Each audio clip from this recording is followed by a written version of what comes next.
culto nos lares. Nossa saudação a todos que estão acompanhando este culto em suas casas, com suas famílias, neste domingo, dia 13 de junho. É bom estarmos juntos para louvar e adorar a Deus com a nossa família, para ouvir a palavra de Deus, para acompanhar o momento de louvor, para estarmos orando, pedindo o cuidado de Deus, sua bênção, sua direção. Eu quero também trazer uma palavra bíblica para nós iniciarmos este nosso culto nos lares, e quem vai ler para nós é o Davi Tiago, de Efésios, capítulo 5, o verso 8. Então, se você quiser também abrir sua Bíblia, procura aí no Novo Testamento, Efésios, capítulo 5, o versículo 8. Eu convido então o Davi Tiago a nos dirigir nesta leitura. Antigamente vocês mesmos viviam na escuridão, mas agora que pertencem ao Senhor, vocês estão na luz. Por isso vivam como as pessoas que pertencem à luz. Pessoas que pertencem à luz. Isso é o chamado a nós cristãos, cristãs, a viver o discipulado, uma vida marcada pelo agir do Espírito Santo em nós, uma vida de transformação. E nós estamos trabalhando uma nova série que vai falar desta jornada do discipulado, a maior jornada da vida. E hoje nós vamos ouvir então também mais uma pregação a respeito desse tema. Quem vai nos trazer a mensagem hoje é a pastora Lília. Nós estamos unidos em nome do nosso eterno Deus, o Deus que é Pai, Filho e Espírito Santo. Amém. Amém. Amém. Bom dia a todos, é uma alegria em mais este domingo compartilhar a palavra do nosso Deus. É uma alegria ter você aí que está ouvindo, realizando o seu culto nos lares neste domingo, e tanto aqui de Ituporanga como você que é de outro lugar. É sempre uma alegria saber de que a palavra pode ir longe, né, nos dias de hoje. Por isso nós rogamos também que o Espírito Santo de Deus seja derramado sobre nossa mente e nosso coração para ouvirmos, compreendermos a palavra e aplicarmos essa palavra na nossa vida. Amém. Na semana passada nós iniciamos uma nova série intitulada A Maior Jornada da Vida. A coisa mais importante da nossa vida, que é nos tornarmos discípulos, discípulas do Senhor Jesus. Quando nós cremos naquilo que Jesus fez por nós, né? Que Ele veio a esse mundo, que Ele morreu em nosso lugar e que Ele ressuscitou para nos dar a vida eterna. Nós então nos tornamos agora seus discípulos, suas discípulas, e assim queremos viver. O discipulado é, de fato, deixar das coisas de si e seguir ao Mestre, que é o Senhor Jesus. E hoje nós queremos ver, então, a marca do discípulo, que é o inconformismo. Quando nós nos tornamos discípulos de Jesus, nós também fazemos parte da Igreja de Cristo, né? Não somos sozinhos nesse mundo, mas somos muitos, somos um corpo de Cristo, como também foi falado na semana passada. E a igreja, ela tem dupla responsabilidade em relação ao mundo. Primeiro, que nós devemos viver, servir e testemunhar neste mundo. Em segundo lugar, nós devemos evitar nos contaminar pelo mundo. Mas como diz também o John Stott, um teólogo, pastor muito importante, ele disse: não devemos preservar nossa santidade fugindo do mundo, nem sacrificá-la nos conformando a ele. Então, a palavra de Deus lá em 1 Pedro, né, capítulo 1, versículos 15 e 16, diz: sede santos porque eu sou santo. É palavra já do Antigo Testamento que Pedro retoma ali na sua carta. Buscar a santidade, buscar ser igual a Deus. Se somos filhos e filhas de Deus, somos chamados a viver como o nosso Deus, a viver como o Senhor Jesus. E aí eu trago uma palavra que talvez já veio à mente de vocês quando falei do inconformismo, que está lá em Romanos, capítulo 12, os versículos 1 e 2. Palavra que o apóstolo Paulo escreve, né, a essa igreja que se reunia ali em Roma, os romanos, E lembrando de que nos capítulos anteriores ele vai falar, né, da nossa situação de pecadores, a situação de que só o Senhor Jesus mesmo pode nos ajudar, nos limpar, nos salvar e transformar a nossa vida. E aí ele inicia o capítulo 12, eu quero ler versículos 1 e 2, você pode acompanhar, onde ele diz o seguinte: Rogo-vos, pois, irmãos, pelas misericórdias de Deus, que apresenteis o vosso corpo por sacrifício vivo, santo e agradável a Deus, que é o vosso culto racional. E não vos conformeis com este século, mas transformai-vos pela renovação da vossa mente, para que experimenteis qual seja a boa, agradável e perfeita vontade de Deus. Ora, o Paulo roga aqui pelas misericórdias de Deus, né? Por aquilo que Deus fez por nós, por seu imenso amor por nós, para que a gente se apresente como sacrifício vivo, santo e agradável a esse Deus. Não como um sacrifício como Jesus fez, morrendo ali na cruz, mas aqui fala um sacrifício vivo, ou seja, a nossa vida vai ser dedicada a Deus a partir do momento que nós somos discípulos do Senhor Jesus. E aqui fala do nosso culto racional. Como cristãos, nós também pensamos, né? E também a nossa vida toda é uma vida de culto a Deus, não só lá na igreja ou agora, nesse momento que você está aí realizando o seu culto de adoração ao nosso Deus, mas também no trabalho. Certa vez eu ouvi uma frase, e já falei ela muitas vezes, né? Alguém disse que vida que não gera culto sem vida. Porque a nossa vida toda é uma vida de culto a Deus, deveria ser essa vida de culto santo e agradável ao nosso Deus. E é claro, diante disso, o discipulado cristão nos convoca para um inconformismo radical à cultura que nos cerca. A palavra aqui diz, né, não vos conformeis com este século. Já passaram-se muitos séculos desde que Paulo escreveu esta carta. Mas mesmo assim, ela é atual, né, nos nossos dias, não nos conformarmos, mas fazermos o quê? Deixar-nos transformar pela renovação da nossa mente. E essa palavra, né, de transformação aqui é metamorfose.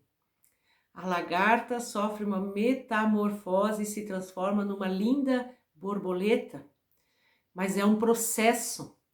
A gente não pode abrir o casulo, senão a gente estraga o processo, né? E assim também cada um de nós tem aí o seu tempo de transformação, mas é uma transformação radical, né? Pense aí na lagarta e pense depois na borboleta. Que transformação! E é assim que Deus também quer nos transformar. E assim também, se nós deixarmos Ele nos transformar, nós vamos experimentar a sua vontade, que, como diz aqui, é boa, perfeita e agradável. Mas precisamos viver conforme a palavra de Deus.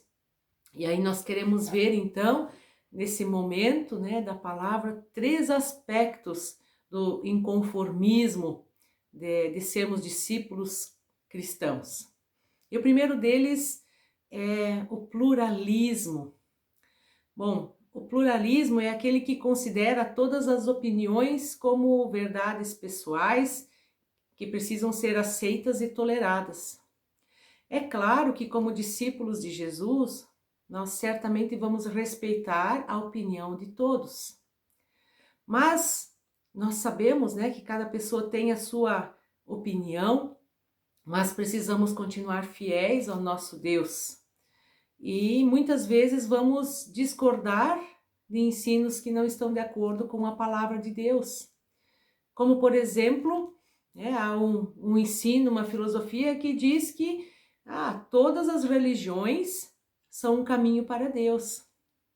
Existe ainda aquele ensinamento, né, de que diz que Deus, como se Deus estivesse no topo da montanha, e aí cada religião, então, vai por um lado, né? Tem aquele lado mais fácil, tem aquele que tem muitas pedras, muitas árvores, né? Mas no final das contas, todos os caminhos vão levar a Deus.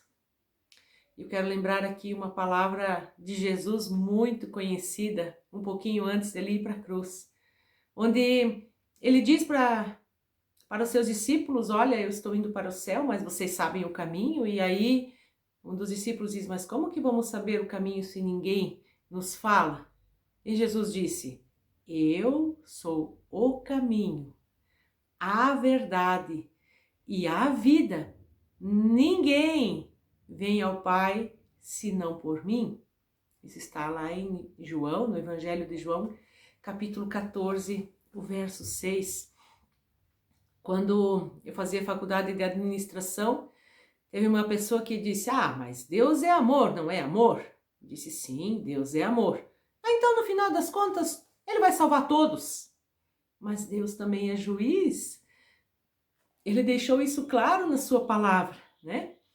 Lá, os primeiros seres humanos, quando decidiram desobedecer a Deus, né? Quando pensaram em viver por conta própria, eles então acabaram comendo ali daquele fruto. E aí, quando vem Deus, Deus não passa a mão na cabeça, né? Deus diz: olha, eu falei para vocês, né? E aí a morte entrou, a morte espiritual, eles se afastaram de Deus, eles foram mandados embora daquele lindo jardim, da presença do nosso Deus. A morte física também entrou, né? E a morte eterna, para sempre afastados. Deus, Ele é reto, Ele é justo, mas Ele também é amor, claro. E por isso Ele enviou Jesus. Jesus é o caminho, e o Antigo Testamento aponta para isso, né? Aponta para Jesus, que viria para restaurar toda a humanidade, não agora só os judeus, que eram o povo escolhido de Deus, mas toda a humanidade, todo aquele que crer, conforme diz a palavra, conforme Jesus diz, né? Que Ele veio ao mundo porque Deus ama tanto a humanidade, que enviou seu único Filho, para que todo aquele que nele crer não morra, mas tenha a vida eterna. Então, não podemos concordar que todos os caminhos levam a Deus. Quem nos leva a Deus é o Senhor Jesus. Vamos respeitar, sim, né? Vamos amar as pessoas que pensam, né, de forma diferente, e vamos orar por essas pessoas para que elas encontrem o caminho, a verdade e a vida, que é o Senhor Jesus. O segundo aspecto é o materialismo. Não é uma questão agora de rejeitar a realidade material desse mundo, né? Mas o discípulo de Jesus não se deixa escravizar pelos cuidados excessivos das coisas materiais. Pela palavra de Deus, nós somos conduzidos a um estilo de vida marcado pela simplicidade, generosidade e contentamento. Contentamento. O apóstolo Paulo, ele escreve ao Timóteo, né, capítulo 6, versículo 6, na primeira carta, e ele diz que grande fonte de lucro é a piedade com o contentamento. Nós vivemos num mundo de muita insatisfação, né? E aí, muitas vezes, o consumismo, ele acaba tomando conta das nossas vidas, das nossas famílias. Não que não podemos consumir, comprar, mas não podemos nos deixar escravizar por isso. Consumir não vai ser a fonte do nosso contentamento. E o apóstolo Paulo escreve aos Filipenses, né, uma carta que eu gosto muito, porque ele escreve da prisão e ele fala muito sobre contentamento, sobre alegria, apesar de estar preso. E aí no versículo 11 em diante, ele fala: digo isto não por causa da pobreza, porque aprendi a viver contente em toda e qualquer situação. Tanto sei estar humilhado, como também ser honrado. De tudo, em todas as circunstâncias, já tenho experiência, tanto de fartura como de fome, assim de abundância como de escassez. Tudo posso naquele que me fortalece. Conhecemos muito bem o versículo 13, mas é importante olharmos para esses versículos anteriores. O Paulo fala que ele aprendeu a ter também, mas também aprendeu a passar pela escassez, a passar pela fome. né? Ele aprendeu a ter abundância como a não ter nada e a estar contente em toda e qualquer situação e circunstância, né? Então não podemos nos deixar escravizar pelo materialismo, pelo consumismo. O discípulo de Jesus, ele também é responsável e mordomo de tudo o que Deus lhe concede. Mas jamais vamos nos deixar escravizar por nada deste mundo. Antes vamos saber de que tudo é de Deus. Lá no Salmo 24:1, nós lemos aí uma palavra muito especial que diz: ao Senhor pertence a terra e tudo o que nela se contém, o mundo e os que nele habitam. Tudo é de Deus. Deus criou todas as coisas, Deus nos criou. E por isso é importante vivermos com gratidão e contentamento. Em muitas cartas, né, de Paulo, especialmente, a gente vai ler a respeito da gratidão. Em tudo dai graças, sermos satisfeitos, né, estarmos contentes em toda e qualquer situação. Em terceiro lugar, então, terceiro aspecto do nosso inconformismo é o relativismo ético. O que é isto? Padrões éticos e morais bíblicos são desprezados em nome de uma ética pessoal, baseada na autonomia de cada pessoa. Nós vivemos tempos difíceis, onde cada pessoa tem a sua verdade e cada pessoa faz aquilo que dá na cabeça, e é isso então que é o melhor. Mas a palavra de Deus nos mostra que não é assim, porque Deus nos criou e Ele sabe o que é melhor para nós, né? A palavra lá de Romanos justamente diz que se nós nos entregarmos a Deus, deixarmos Ele transformar a nossa vida pela renovação da nossa mente, nós vamos experimentar a boa e perfeita e agradável vontade dEle em nossa vida, porque Ele nos conhece. Um exemplo, né? A ética na área da sexualidade. Para os cristãos, a intimidade sexual está reservada ao casamento, que deveria ser monogâmico, heterossexual, amoroso e vitalício. Isso foi relativizado de forma que cada um agora vive a sua sexualidade da forma que quiser e conforme o padrão deste mundo, mas não é o que Deus quer. Isso traz muita tristeza para o ser humano, né? E causa um vazio muito grande na vida do ser humano, porque quando Deus criou, né, o homem e a mulher, Ele disse: deixa o homem pai e mãe e se une à sua esposa e os dois se tornam uma só carne. Jesus, está escrito isso lá em Mateus 19, né, quando ele relembra essas palavras ali de Gênesis, ele fala isso e ainda ele complementa e ele diz: olha, o que Deus uniu, não o separe o homem. Talvez alguns estão pensando: mas tem culturas onde a poligamia é aceita, né? Onde um homem pode ter mais mulheres ou onde uma mulher pode ter mais homens, enfim. Como é que funciona isso, né? Até mesmo os judeus, se a gente vai olhar a história do Antigo Testamento, eles tinham mais mulheres. Mas esse não é o projeto de Deus. O projeto de Deus é um homem e uma mulher. E se nós vamos olhar as cartas de Paulo, até mesmo a Timóteo, a Tito, especialmente quando ele fala da liderança, ele diz: olha, que o marido tenha uma só esposa, porque esse é o projeto de Deus. E Jesus também, quando retoma isso, ele diz, né, deixará o homem pai e mãe, se unirá à sua esposa, os dois se tornarão uma só carne. O que Deus uniu, não o separe o homem. Então, é muito importante, né, de que nós agora retomemos o projeto de Deus para a nossa vida. E não nos deixemos levar por esse relativismo ético, né, mas olhemos para a ética cristã. Ética é aquilo que é certo, aquilo que é correto. As nossas leis, né, elas foram baseadas nos 10 mandamentos, na palavra de Deus. Hoje, infelizmente, estão mudando, né?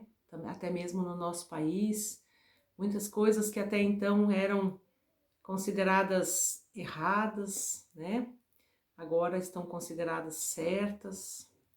É claro que nós vamos respeitar a opinião dos outros, mas nós não precisamos concordar, porque nós, como cristãos, como os discípulos e discípulas do Senhor Jesus, nós não vamos nos deixar conformar com tudo isso que está acontecendo.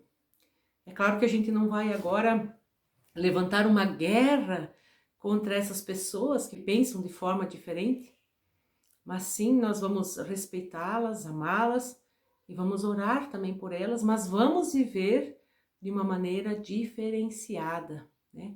Vamos viver conforme Romanos 12, apresentando-nos a Deus como um sacrifício vivo, santo e agradável a Ele, vivendo para Ele e não nos conformando com esse mundo, mas nos deixando transformar pela renovação da nossa mente em Cristo Jesus. E a palavra lá de Romanos 8, 29, que eu quero também ler para nós, também a palavra do apóstolo Paulo, ele diz: porquanto aos que de antemão conheceu, também os predestinou para serem conformes à imagem de seu Filho, a fim de que ele seja o primogênito entre muitos irmãos. Essa palavra do apóstolo Paulo diz para nós, em tudo, né, sermos parecidos com Cristo. Somos chamados a ser como Cristo. Somos chamados a ser luz neste mundo, né? Lembrando da passagem que o Davi Thiago leu para nós no início desse culto. Nós vivemos agora na luz e somos chamados a brilhar a luz de Jesus nesse mundo. Então, não vamos nos contaminar, né? Nós sim devemos preservar a nossa santidade nesse mundo, não sacrificando a nossa santidade, né? Mas, de fato, então não concordando com esse pluralismo, com o materialismo e com o relativismo ético. Que Deus, assim, nos ajude a viver com Ele e para Ele, porque essa é a marca do discipulado. Amém. E nós queremos orar, eu quero orar com você, pedindo que Deus nos dê forças também para viver a palavra do nosso Deus no dia a dia. Assim nós, então, oramos. Ó Santo Eterno Deus e Pai, nós chegamos diante de Ti neste momento, te louvando e agradecendo pelo sacrifício de Jesus lá na cruz. Obrigado a Deus que por meio dele nós temos o perdão dos nossos pecados, nós temos agora a vida espiritual, vida eterna, ó Deus, uma vida contigo. Obrigado por tua palavra que nos orienta, que dirige o nosso viver, palavra que muitas vezes também vai nos exortar, Senhor amado, vai puxar a nossa orelha quando não estamos seguindo pelo caminho certo. Mas, Pai amado, orienta-nos também nessa jornada preciosa da nossa vida, que é o discipulado. E, ó Pai, como marca, nós temos esse inconformismo, Deus. Nos ajuda a respeitar os pensamentos diferentes, mas a também anunciar que só em Jesus há salvação, porque Ele é o caminho, a verdade e a vida.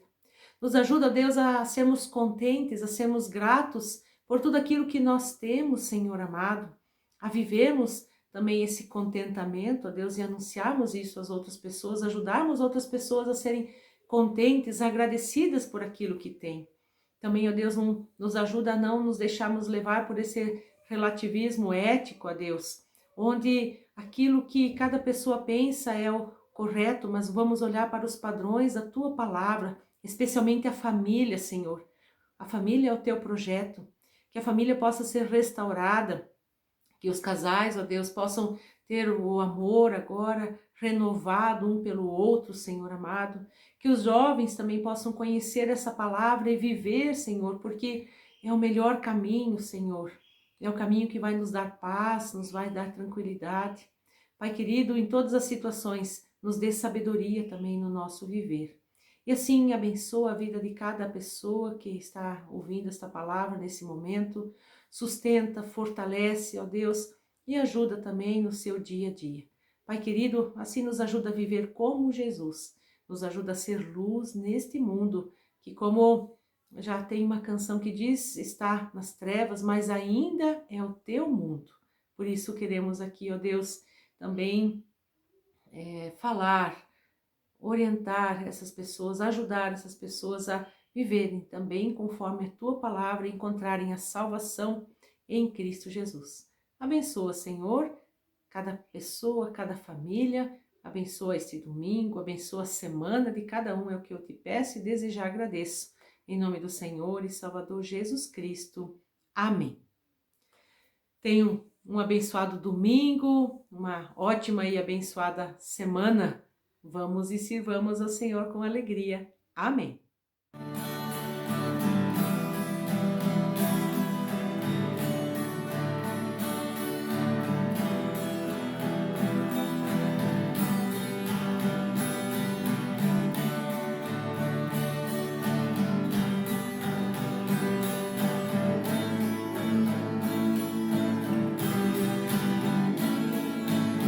Existe um rio, Senhor,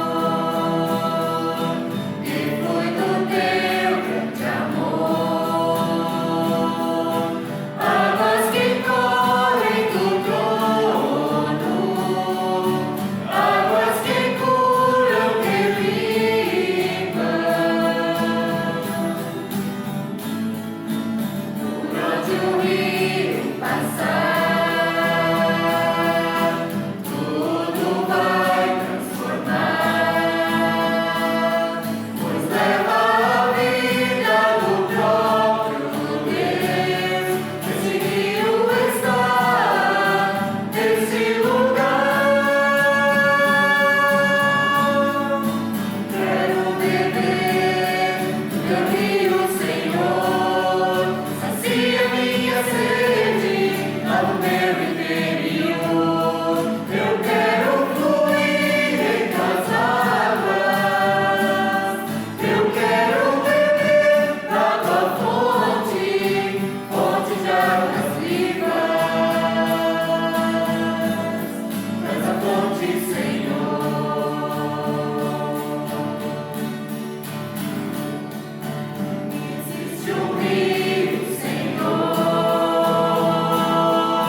Queridos irmãos, queridas irmãs, sejamos gratos ao Senhor, porque é através da palavra que Deus se revela a nós. É através da palavra que Deus nos fala também, que nos chamou para fazermos parte do seu povo. Um povo que não se deixa dominar pela cultura deste tempo, deste mundo, não se deixa influenciar por este mundo, mas procura sempre andar conforme a vontade de Deus, pois nós somos da luz. Somos filhos deste Deus e servimos ao Senhor Jesus, que é a luz do mundo. Sigamos firmes então nesta caminhada e por isso queremos pedir agora que Deus ele nos ajude e rogamos a sua bênção para o nosso viver. Que o Deus eterno e todo-poderoso, o Deus da luz, nosso Deus Pai, Filho e Espírito Santo, ele agora abençoe a tua vida, ele esteja contigo, ele esteja com a tua família, ele firme os teus passos nesta jornada do discipulado. Amém. Amém. Muito bem, gente. Desejamos que tenham todos um bom domingo e também uma ótima semana em Cristo Jesus. Abençoada semana! Abençoada Tchau. semana. Deixe o like e se inscreva no canal. Passa lá todos os dias. Tchau. Tchau.